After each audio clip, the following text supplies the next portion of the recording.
When Clive Walpole had nothing, it was I who supported him financially to start his business. But once he became successful, he left me behind.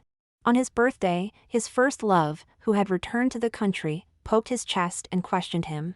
"After all these years of not getting married, do you admit you still can't forget me?" Clive nodded in acknowledgement. They kissed in the corridor, ignoring everyone else around them. I silently recorded a video of it, then threw away the gift I had prepared for him. Turned around and shook hands with Clive's first love's fiancé. "Let's get engaged." Ding! This novel reminds you to click the subscribe button in the bottom right corner to read the complete novel. For Clive's 30th birthday, I decided to celebrate it properly, so I hosted a banquet at a 5-star hotel and invited many friends. It was supposed to be a joyous occasion, but he arrived late and didn't seem very happy. After sitting down next to me, he said nothing and began drinking heavily, as if venting something. I frowned and pressed his hand. "Eat something first, your stomach isn't good." He waved his hand dismissively, his tone sharp. "I'm fine." My elbow almost knocked over the plate, and I immediately looked displeased. His childhood friend, Travis, quickly tried to smooth things over. "Erica, you rest, I'll take care of Clive." I sighed and was drawn to the engagement banquet across from us. Compared to the tense atmosphere between us, that side was much livelier. Through the microphone, the engagement ceremony's proceedings were clearly transmitted over. When the host announced the exchange of rings between the future bride and groom, Clive suddenly stood up. "I'm going to the restroom." He moved so forcefully that the chair fell backward to the floor. He was usually calm and rarely showed such intense emotions. Watching his departing figure, I tugged at the corners of my mouth, poured myself a full glass of wine, and drank it all in one go, mimicking his actions. Afterward, I also got up and went out the door. As I expected. At the end of the corridor, in the opposite direction of the restroom, Clive was leaning by the window, smoking. A step away from him stood the bride-to-be from the engagement banquet. She looked even more beautiful in person than in the giant wedding photo displayed at the hotel's entrance. Even her expression as she questioned Clive was stunningly beautiful. "Why are you here?" Clive reverted to his usual cold demeanor, flicking ash out the window. "None of your business." "None of my business?" "Can you honestly say it's not because of me?" I only recently found out that Clive Walpole had a childhood sweetheart. Half a month ago, I borrowed his computer to handle some work. Due to an operational error, a file got deleted. When I went to the recycle bin to retrieve it, I accidentally saw a deleted folder. Clive Walpole and Sybil Watson Forever. The name was so unique that I restored the file. It was full of photos, pictures of Clive and another girl. From when they were 7 or 8 years old to 17 or 18. The photos were old, all from before I met Clive. So I didn't know that the Clive of the past was so sunny and cheerful, with a big smile, and would playfully tug on a girl's braids. I also didn't know that his gaze could be so tender when looking at a girl. I've been dating Clive for 5 years and am quite familiar with his circle of friends, but I've never heard the name Sybil Watson. Next, I checked the file modification history. I found that this long dormant folder had recently been frequently deleted, restored, deleted again, and restored again. Connecting this to his recent occasional distraction and preoccupied behavior. My woman's intuition told me that this person who had disappeared from his life for a long time had reappeared. And she could still stir his emotions. After restoring the file to its original state, I immediately contacted Clive's childhood friend, Travis. Under my threats and bribes, he told me that Sybil Watson was Clive's first love, and they had a very good relationship. Especially Clive, he treated her like a treasure.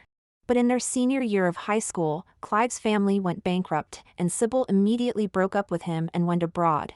In other words, Clive was dumped. He was deeply affected by it and was down for quite a while. After finishing, Travis asked me in confusion, "Erica, how do you know about Sybil?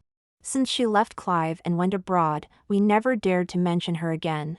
I looked at him with a half smile. "She came back, didn't you know?" Actually, I wasn't sure, but from his suddenly wide-eyed reaction, I guessed I was right. Since he knew, Clive couldn't have missed the news either. And most likely, they had secretly reconnected behind my back. Travis hurried to explain on Clive's behalf. "Erica, don't misunderstand. Sybil broke up with Clive during his hardest time. Clive would never forgive her or get involved with her again. Really? I don't think so. Sybil guessed it right. Clive came here because of her. I realized it when I saw the huge photo at the hotel entrance. Otherwise, I couldn't explain why a person who never cared about trivial matters, and even asked me which tie to wear when going out, would insist on coming to this hotel when I suggested throwing him a birthday party. It was because he not only knew his ex-girlfriend's whereabouts but also knew she was getting engaged here. Sybil was very confident. Clive, you still love me, don't you? Heh. Clive laughed mockingly. Don't you think it's ridiculous to ask that? You're about to get married, and I also have a girlfriend. Sybil nonchalantly pouted. My fiancé was chosen by my parents. I don't even like him. As long as you admit you still have feelings for me, I can call off the engagement anytime. As for your girlfriend, her tone became even more arrogant. You don't really like her that much, do you? Otherwise, why haven't you married her yet? According to Travis, you two have been dating for 5 years. Back when we just turned 18, you said you would marry me once we were old enough. After saying that, Sybil moved closer to him, her whole body almost pressing against his, her finger lightly tapping his chest, her eyes seductive. Admit it, Clive, you can't forget me here. Her words hit the mark, and Clive's chest heaved violently. He pushed her away, his eyes sharp enough to pierce her. Why would I remember a heartless woman? Sybil staggered back a few steps, her expression changing. Do you think I wanted to? I was so young then, my parents forced me to break up with you. What could I do? Do you know, when I was first taken abroad, I nearly died in the hospital from starving myself. Tears welled up in her eyes, hanging on her lashes, stubbornly refusing to fall. She looked truly pitiful. Clive's expression shifted repeatedly, yet he stayed where he was, seemingly caught in an internal struggle. Sybil couldn't wait any longer. She suddenly stepped forward, wrapped her arms around Clive's neck, and kissed him. When Clive returned, it was just in time for the cake cutting. On the surface of the dark chocolate-covered cake were stick figures of him and me and our initials. I had specifically requested the pastry chef to make it this way. I had personally gone over the entire banquet hall's decorations and the guest list. The more effort I put in back then, the more ridiculous it seemed now. Travis called out to him, "Clive, where did you go? Come and make a wish." Clive was pushed to the center. Probably still lingering in the emotions of rekindling his old flame with Sybil, he closed his eyes symbolically and then impatiently blew out the candles in one go. Travis patted his shoulder and then craned his neck to ask me, "Erica, what gift did you prepare for Clive?" For a moment, I became the focus of everyone, including Clive. His eyes were still cold. He had always been like this towards me, even in moments of passion. I thought he was just born this way. Turns out, he wasn't. I put down my phone, propped my head up, and asked him, "Do you want to see the gift I prepared for you?" He loosened his tie with one hand and spat out 2 words, "Whatever." My eyes caught sight of the red mark on his shirt collar, and I smiled. I really put my heart into it. Take a look. Without waiting for his response, I opened my phone under the expectant and curious gazes of everyone. The next second, the banquet hall's screen lit up. The footage of him and Sybil Watson kissing in the hallway played like a short film on the big screen, incredibly clear. Everyone was stunned, looking at each other in shock, not daring to speak. In this eerie atmosphere, I walked up to Clive and said word by word, "Let's break up. I don't want you anymore. Erica Loris, you'd better give me a reasonable explanation." Clive pulled me out of the hotel with a grim face. When we got home, he didn't even take off his shoes before demanding an explanation from me. He really seemed furious. My mood, however, had improved, and I leisurely walked to the sofa and sat down. Explain what? Sorry for bumping into your cheating ex-girlfriend? Or should I have been more sensible, pretended not to see anything, and then automatically backed off to make room for your first love? He frowned. I never said I wanted to break up with you. Ha. I was so angry I laughed. The way he said it, it was like he was doing me a huge favor. Even if he rekindled his old flame, he could still leave a spot for me. How cheap must I be in his heart? Well, I was really good to him. For 5 years, I helped him start his business and took care of his life. Even though he wasn't as considerate as other men and never tried to make me happy, I never complained. Loving him to this extent, of course, I had to let him have his way. Too bad he misjudged me. I took out a car key from my bag with a talisman hanging on it. This was the gift I had originally prepared for him. The talisman was something I had painstakingly sought from a temple. I tore it off and threw it into the trash can. Clive Walpole, you're too confident. Do you really think I, Erica Loris, can't live without you?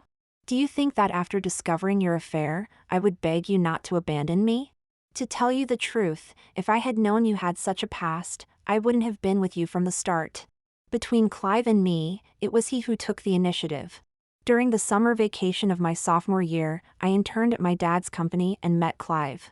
He had just graduated and was preparing to start his own business, seeking investment from my dad. In the scorching heat, he wore a shirt and waited under the sun for a long time. When we came out of the restaurant, he suddenly stepped forward and took a business plan out of his bag.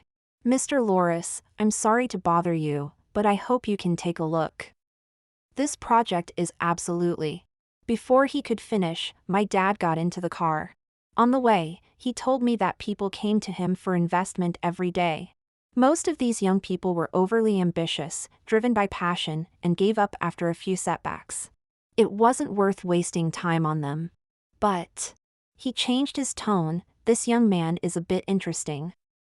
I've already rejected him a few times, and he still hasn't given up." Sure enough, a few days later, I saw him again outside my dad's company. Still in a white shirt and black pants, standing there straight, standing out from the crowd, very eye-catching. I walked up to him. "Clive Walpole, I'll invest in you." He was a bit surprised. "You know me?" "Of course, we go to the same college." I knew he was excellent, always top of his class for 4 years, and had won several prestigious awards. So at first, I was really just optimistic about his prospects and approached him with the aim of making money. But feelings are strange like that. They can change in an instant. That moment between Clive and me happened on my graduation day. I was the outstanding graduate of the year, and he was invited back to the college as an honorary alumnus. We ended up standing on the stage together. Amid the thunderous applause from the audience, we looked at each other. His deep eyes made my heart skip a beat. In that atmosphere, a thought suddenly popped into my mind. If he could be involved in every important moment of my life, it wouldn't be so bad. I think I fell in love with him. The feelings accumulated over 2 years of intermittent contact converged at that moment, overwhelming me. But I did nothing. With the interests involved between us, the simpler the relationship, the closer the cooperation. This was something my dad had told me when I was young. I began a year-long crush, and Clive probably noticed it. At the company's year-end party, he drank quite a bit. I took him home, and as I was about to leave, he grabbed my hand. "Erica, do you like me?" In the dim light, his eyes were as bright as obsidian, gripping me tightly, and I couldn't tell if he was sober or drunk. I remained calm. "So what if I do?" "Heh." He chuckled and pulled me forcefully, making me fall onto him. "As long as you like me." As soon as he finished speaking, his hot lips pressed against mine, and my rationality flew out the window. What interests? What cooperation? All of it could go to hell. Now, I just wanted to have a romance with this man. When it comes to relationships, my attitude is either don't start or give it your all. In the years I was with Clive, I almost gave him my heart on a silver platter. Unfortunately, my sincerity seemed worthless to him. Since that's the case, I decided to take it back. The day after we broke up, I moved out of Clive's house. He stood by watching me direct the movers. After one night, he had reverted back to his usual cold and self-contained self. "You don't need to." "Of course, it's necessary." I interrupted him. "If we're breaking up, let's do it cleanly. I don't have a habit of entangling with exes." His jaw tightened, but in the end, he said nothing and went back to his study, closing the door. As expected, his outburst last night was just because I had tarnished his first love's reputation. I turned and threw our photos into the trash, then directed the workers to load the boxes into the car. Just one trunk. After living together for years, I realized I had surprisingly few belongings. Perhaps, subconsciously, I had already sensed that this relationship wouldn't last. Clive got together with Sybil Watson. One just broke up, the other called off an engagement. They couldn't wait to share their happiness with the world. Clive arranged for Sybil to join the company as his personal assistant. In front of our colleagues, Sybil walked up to me. "Ms. Loris, Clive let me join the company. I hope it doesn't upset you?" This was our first direct confrontation. It was obvious she harbored animosity towards me. In fact, after the breakup, I had thought about it. Between Sybil and me, Clive would undoubtedly choose Sybil without hesitation. It wasn't surprising at all. Sybil was the first mark on the blank canvas of his emotions. And in his lowest moments, she had cruelly stabbed him in the heart. Such intense love, mixed with intense hate. How could it be easily forgotten?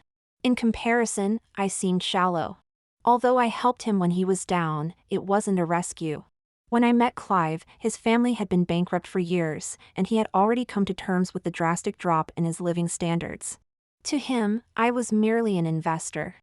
The project succeeded, he made me money, and we were even. Even our relationship was something two adults started after weighing the pros and cons. Of course, it couldn't compare to the reckless purity of youth. So I made peace with it and planned to get along with them amicably. The love was gone, but the career was still there. Why not make money together?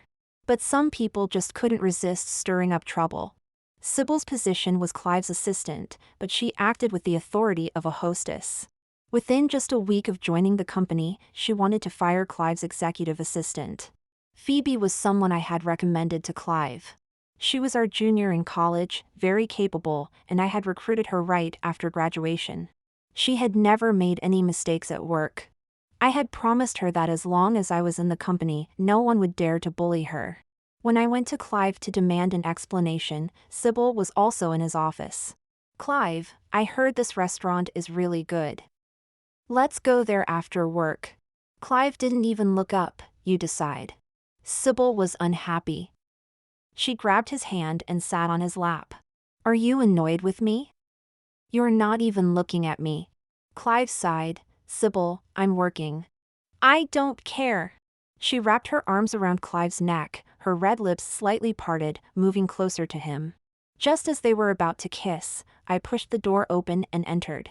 "Mr. Walpole, we need to talk." Sybil jumped up. "How rude of you. Don't you know how to knock? Leave, we need to discuss business." "Who are you to order me around? I'm your superior." "You." She turned to Clive for help. "Clive, look at her." "Sybil, please leave first." Reluctantly, Sybil left.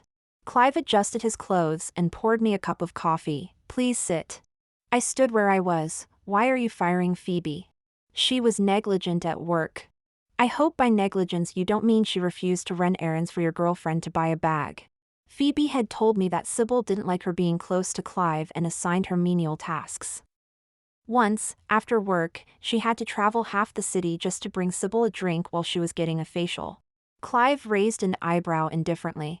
Part of the executive assistant's duties includes taking care of the superior's life. I think that's well known. As for whom to take care of, whether it's me or Sybil, it makes no difference. I frowned so hard I could crush an ant, barely believing these words were coming from Clive's mouth. He had never been one to mix business with personal matters. Now, for Sybil Watson, he was abandoning his principles? Phoebe was still squeezed out by Sybil. I personally escorted her out of the company. While waiting for the car, she held her packing box, hesitant to speak but couldn't hold back. "Erica, you need to be careful." I caught the flash in her eyes, understanding her meaning. Sybil wasn't just a pretty face. She seemed to be making things difficult for Phoebe, but in reality, she was targeting me. Everyone in the company knew that although Phoebe was Clive's executive assistant, she was closest to me. They assumed Phoebe was my plant to keep an eye on Clive's every move. So it was no surprise that Sybil wanted to get rid of Phoebe. I guess she would next suppress everyone close to me until she stripped me of my power and drove me out of the company. And she was doing all this because Clive supported her. It was all my own doing. Over the years, as the company developed, the organizational structure kept changing. And I had previously thought there was no need to bicker too much between lovers. Clive's influence had surpassed mine. I took a deep breath, suppressing the anger in my heart. Since I had loved recklessly back then, I naturally had to bear the consequences now. Of course, I wasn't so incapable that I couldn't even keep Phoebe. But a head-on confrontation was the most foolish approach. I patted Phoebe's shoulder. Go home and rest for a few days, consider it a vacation. I promise I'll get you back soon. Whoever creates the most value holds the most power. This saying holds true everywhere. I went to find Adrian Harris, the only son of the Sky C Group. Sky C was wealthy and influential, a sought-after partner in the industry. For the past 2 years, Clive had never stopped trying to contact them. But for some reason, the collaboration had never been finalized, reportedly because Adrian Harris was blocking it. I needed to have a good talk with him. This young master was also a legendary figure in the circle. He was very capable at work and loved to play, regularly inviting a bunch of friends for gatherings every month. Coincidentally, I had an invitation. This time it was a pool party. When I arrived, I saw men and women dressed lightly, playing and chasing around the pool, making it very lively. Adrian wasn't participating, he was playing on his phone under a sun umbrella. I walked up to him. Mr. Harris, do you have a moment? He lifted his eyelids and glanced at me. Without thinking, he replied, no. What would make you have time? Swim a lap. Simple. Without another word, I took off my outer clothes and shoes and dove into the water. After a quick lap, I emerged in front of him, wiping the water off my eyelashes. Do you have time now? He finally put away his deadpan expression, set down his phone, and looked at me with a faint smile. Erica Loris, you really haven't changed a bit, still so ruthless.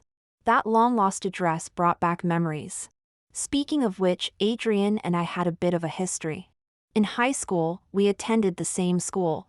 He was a notorious playboy, dating all the pretty girls in school, and then he set his sights on me, sticking to me like glue.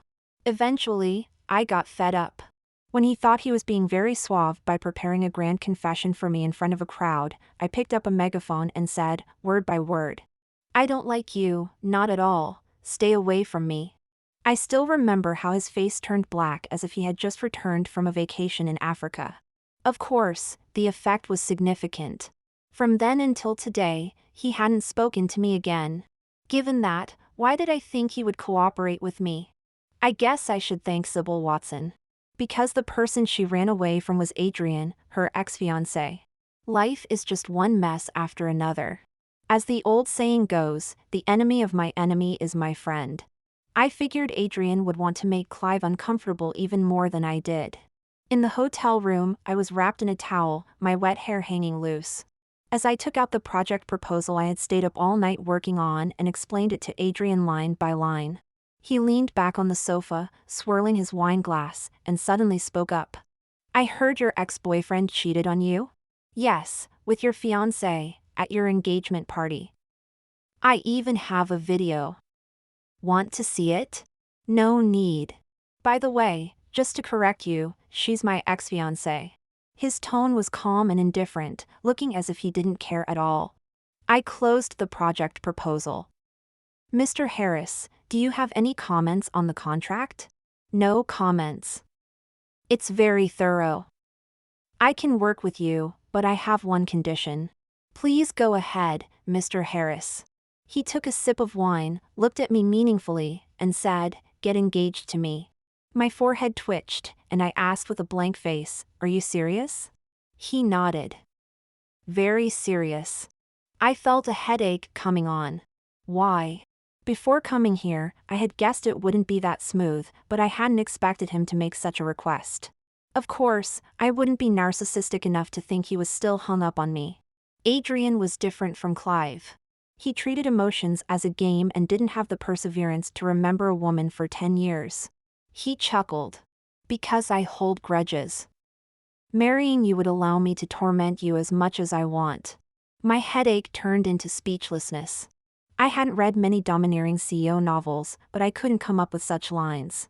But since he could joke about what happened back then, it meant the grudges from our youth had been resolved. I laughed and replied, "Mr. Harris, don't forget, we live in a society governed by law." He raised an eyebrow. "So, does that mean you agree?" I didn't say anything, just looked at him until his expression became serious.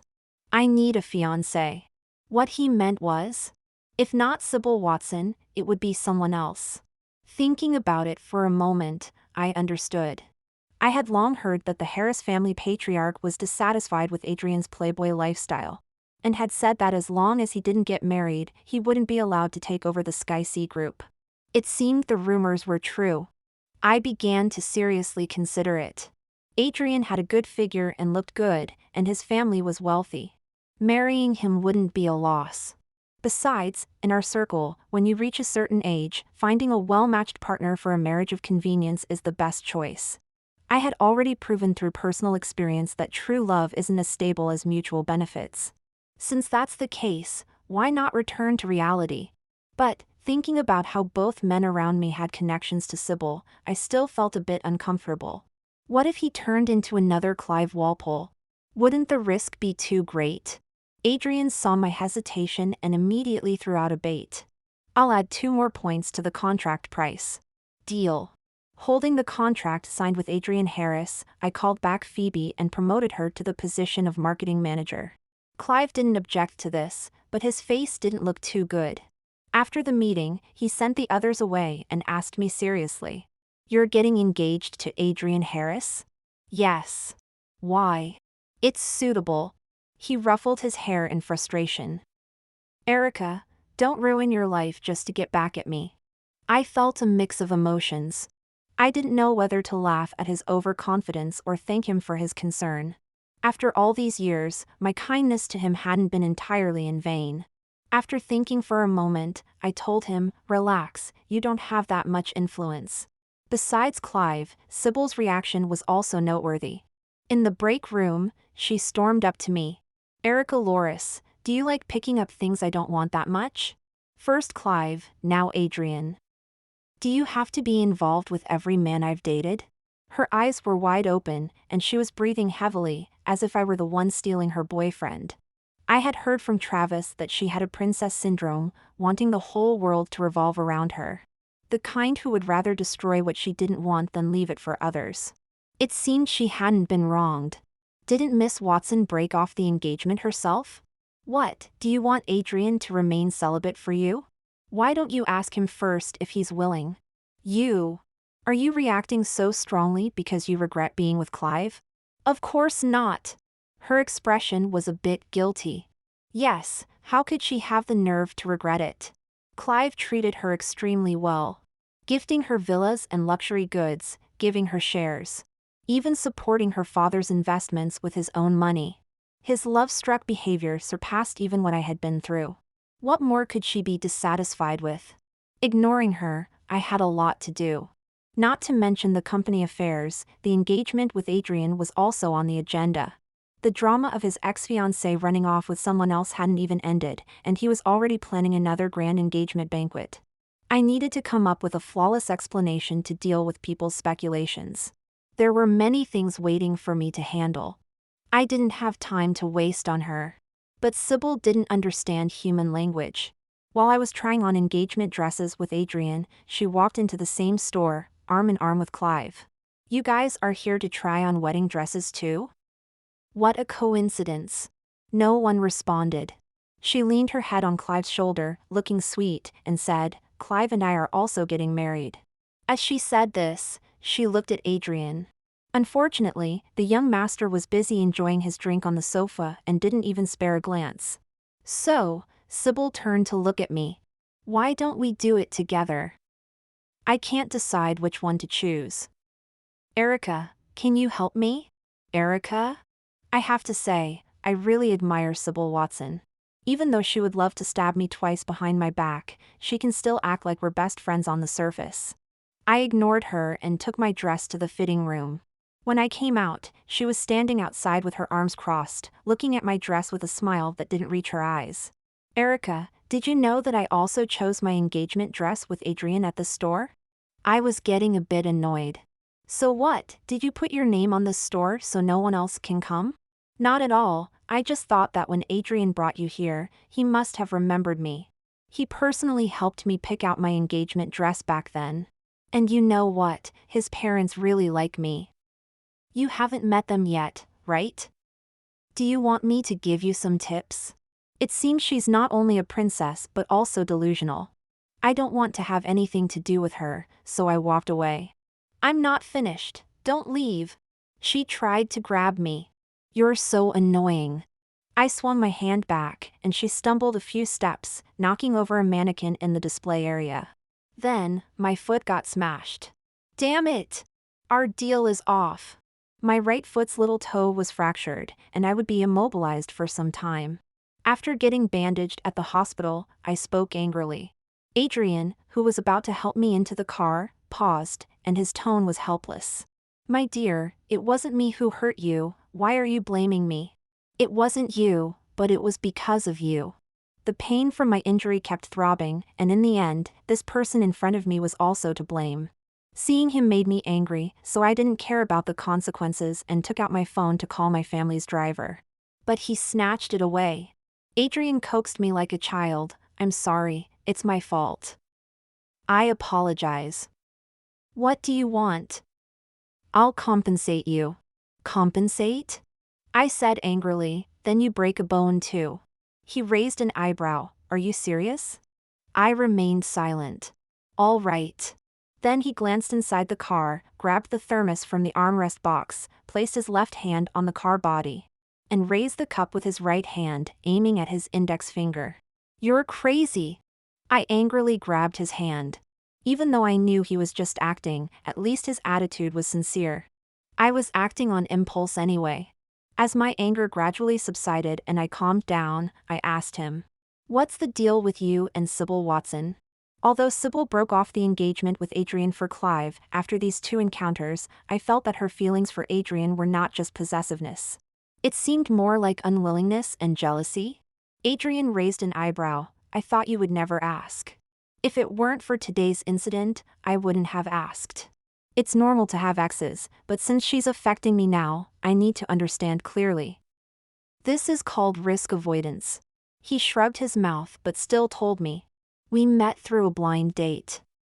I only saw her a few times. She was very good at pleasing my parents. I got tired of being pressured, so I agreed to the engagement. Later, she broke it off." It sounded like a simple story. Is it really that simple? It's that simple. Adrian looked completely honest. But this was different from what I heard Sybil tell Clive. "Anne, from what you said, she was willing to marry you.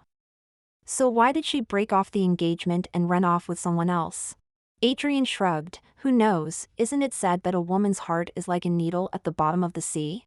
He touched his nose. This guy is hiding something from me. Adrian had many unusual behaviors. He seemed to have suddenly changed, becoming extremely considerate towards me. The doctor said it was best not to strain the injury and advised me to rest at home. Knowing that my parents were on vacation abroad and I was living alone, Adrian brought his family's maid over. "You can't move around conveniently now, Camille will take care of you." The kind-faced middle-aged woman smiled at me. Behind her stood two more people, acting as labor, carrying large bags. I glanced at them, fresh ingredients and nutritional supplements. There were all sorts of things. Were they planning to open a supermarket at my place? And that wasn't all. Adrian also personally acted as my bodyguard, staying at my house whenever he had time, hovering around me like a surveillance camera. He wouldn't let me carry heavy things or walk around too much. Even when I went to the bathroom, he insisted on helping me. I was speechless. I'm injured, not disabled. You don't have to be so exaggerated. Go do what you need to do. If you want to go on a date, go on a date. His hand, which was lightly holding my arm, tightened, sending a chill down my spine. I looked up. His eyes narrowed slightly, exuding a dangerous aura. "Miss Loris, What do you take me for? Do you think I would mess around with other women when I have a fiancé? Huh? So he actually had principles? When I chose to cooperate with him initially, I was prepared for us to live our own lives after marriage. Are you planning to find a pretty boy after marrying me? No, I wouldn't. Good. After saying that, he suddenly cupped my face and planted a kiss on my forehead. I was completely stunned. When I came back to my senses, I quickly pushed him away and darted into the bathroom, closing the door behind me. The warm and soft touch on my forehead lingered as I stared at myself in the mirror, lost in thought. To be honest, after spending time with Adrian, I had a much better impression of him. Not only was he serious about his work, but he also didn't seem to be as restless as I had imagined. As long as he wasn't working overtime, he would come to my house on time to have dinner with me. After dinner, he wouldn't rush to leave either handling work on his computer or watching movies with me. Moreover, he was completely different from Clive. His personality was arrogant yet straightforward, saying whatever was on his mind and never sulking. I didn't have to cater to his emotions like I did with Clive. As a result, it was quite easy to get along with him. I even thought that this business marriage might be better than I had imagined. But I wasn't prepared to fall in love with him. After all, having already learned from Clive, I didn't want to suffer again. I felt I needed to calm down.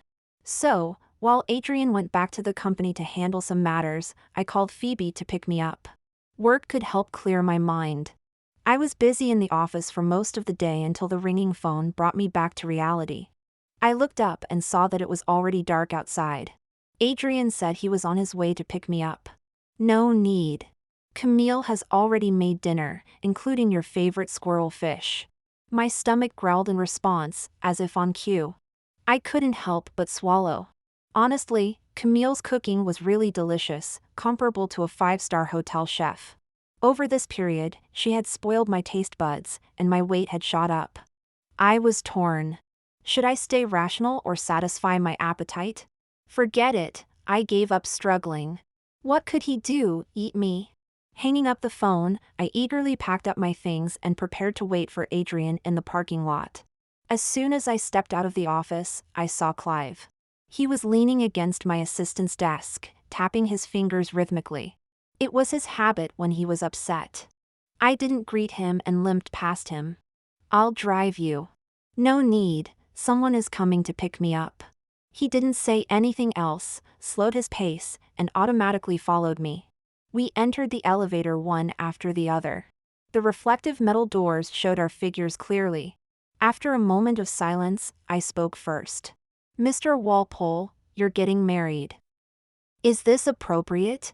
Since entering the elevator, he had been staring at me, his gaze so intense it was impossible to ignore. Why hadn't I noticed before that he had this habit of watching people from behind? I won't marry her. What? I won't marry Sybil Watson. He repeated, looking very serious. It was quite surprising. But this was Clive, always unpredictable. In the past, I would have been troubled by this, trying all sorts of ways to get into his heart. But now, I realized I could change my attitude. What does it have to do with me? His face suddenly stiffened, and his eyes showed a hint of helplessness as he stared at me. As the elevator neared the ground floor, he suddenly bent down and rested his head on my shoulder. Erica, I love you. Please wait for me, okay? My instincts told me that Clive was acting strange. It didn't take long for the answer to reveal itself. Sybil Watson's family was in trouble. Her father had invested in a shady business and was reported, leading to his arrest on the spot. The Watson family company was also implicated. The Watsons were facing bankruptcy, and Sybil sought Clive's help. The outcome was unexpected for everyone. Not only did Clive refuse to help, but he also demanded immediate repayment of the money he had previously lent her father, as well as the luxurious villa he had gifted her. He turned his back on her with lightning speed. Phoebe told me that Sybil was stunned and caused a scene at the company, only to be dragged out by security that Clive had called, losing a shoe in the process. Phoebe asked me, Erica, what do you think Mr. Walpole means by this? The drastic change was baffling to anyone. I hung up the phone. Today was my first visit to Adrian's home, having dinner with his parents. Sybil was right. Mr. and Mrs. Harris were very hospitable, with a sense of urgency as if they feared their son would remain single forever, thus treating every girl who came to their home with utmost care. When I was about to leave, Mrs. Harris gave me a jade bracelet. Judging by its quality, it was quite valuable. I declined, but she held my hand and insisted, saying I was the first girl Adrian had ever brought home, making me special. On the way back, I held the jewelry box in deep thought. Adrian asked me, "What are you thinking about?" Sybil's father was reported. He kept his eyes on the road, replying nonchalantly, "Yeah, I did that." What? I almost dropped the jade bracelet. I thought it was Clive. She's caused you trouble several times, hasn't she? Since she has so much free time, I thought I'd give her something to do. Hearing this from Adrian was shocking yet somehow expected. Back in school, I noticed that Adrian had a major trait: he was very protective. Anyone he considered his own was never to be bullied. However, I still explained to him that I didn't hold grudges against Sybil, not because I had a good temper. It was because I truly didn't care. The biggest issue between Clive and me wasn't her. Adrian nodded. "From now on, I'll discuss anything related to you with you in advance." Wow. The promise he made so casually was something I had always wanted from Clive but never received. I pressed my hand to my chest, trying to shift my focus. "You really hit hard. Sybil's dad probably won't recover from this." At a red light, Adrian turned to me and said softly, "The harshest one is still your ex-boyfriend. He spent money to set up the scheme and then struck hard." Who can beat that? Adrian was right. Clive was truly ruthless. He made everyone believe he was madly in love with Sybil Watson. However, all the talk about childhood sweethearts and never forgetting her was a lie. It was all for revenge. Marcus Watson deceived my father into investing first, then took the money and fled abroad, driving my father to commit suicide by jumping off a building. And my mother died of depression. Today, I repay him in the same way, which makes us even. As for Sybil Watson, she's too stupid. How could she think I would be hung up on a cold-hearted and ruthless woman? After the dust settled, Clive came to see me. He was disheveled, his hair messy, and reeked of alcohol. But for the first time in a long time, he opened up to me about his parents. I had long noticed that Clive had a black hole in his heart. On the surface, he appeared calm and composed, handling everything with ease. But when it came to emotions, he had a habit of building a protective mechanism, avoiding investment and obsession to prevent getting hurt. There was always a barrier between us. I thought it was probably due to the massive family upheaval he experienced in his youth. Travis once secretly told me that when his family first went bankrupt, Clive knelt in front of someone's house for a day and a night to borrow money to pay off debts. People came and went, pointing and talking, completely destroying his self-esteem. I sympathized with him.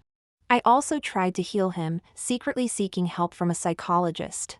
The doctor told me to give him love, lots and lots of love. I did exactly that, unreservedly, but the results were minimal. 5 years is a long time, and honestly, it was exhausting. If Sybil had not appeared, I might have continued to persist. But it was because of her that I realized everything I did was meaningless. Desire is endless, and I couldn't fill the black hole in him. No one could heal him except himself. "Erica, it's all over. I used to make you suffer. Give me a chance to make it up to you, okay? I promise to treat you well for the rest of my life." Clive took out a small red velvet box from his pocket, knelt on one knee in front of me. And the huge diamond ring sparkled brilliantly under the light. He was proposing to me. I had fantasized about this scene. At that time, I thought that when this day came, I would be so happy that I would go crazy, eager to tell the whole world that I was the happiest person. But now, I felt no emotion at all.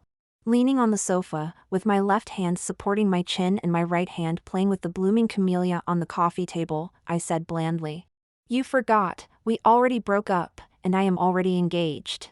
You can't possibly really like him."